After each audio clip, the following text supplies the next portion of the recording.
महाराष्ट्रामध्ये एक हाती सत्ता स्थापनेची शक्यता एकंदरीत धुसर दिसते आणि त्याच्यामुळे आता अपक्षांवर सगळी मदार असणार असं चिन्ह दिसतंय। सोलापुरातल्या उमेदवारांवर विशेष लक्ष ठेवलं जातंय। सांगोला, माढा, करमाळा या ठिकाणच्या उमेदवारांवर लक्ष आहे। माढ्यामध्ये रणजित शिंदे अपक्ष आहेत, तर करमाळ्यामध्ये संजय शिंदे आणि सांगोल्यामध्ये शेका पक्षाचे बाबासाहेब देशमुख हे अपक्ष आहेत, त्याच्यामुळे त्यांच्याकडे विशेष लक्ष दिलं जातंय असं कळतंय।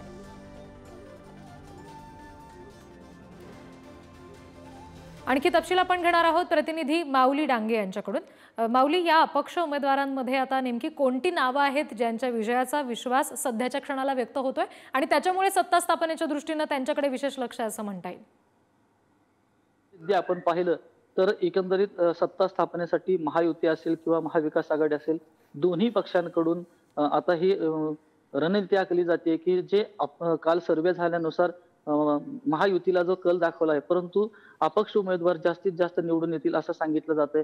परंतु आपण सोलापूर जिल्ह्यात एकंदरीत पाहिलं तर जे अपक्ष उमेदवार आहेत, माढ्यामधील संजय शिंदे असतील यांच्याशी सुद्धा संपर्क साधला जातोय आणि करमाळ्यामधील संजय शिंदे असतील, माढ्यामधील रणजित शिंदे असतील आणि सांगोल्यामधील शेकपचे जी बंडखोरी करून उभारले होते बाबासाहेब देशमुख, हे तिन्ही आमदार अपक्ष म्हणून निवडून येण्याची शक्यता वर्तवली जाते। एकंदरीत आपण पाहिलं तर सत्ता स्थापनेसाठी दोन्ही पक्षाकडून या तिन्ही उमेदवारांना फोनद्वारे संपर्क साधून आपल्याकडे कसं खेचलं जाईल याची रणनीती आखली जाते। रिद्धी जी, माऊली धन्यवाद दिलेल्या सगळ्या तपशिलांसाठी।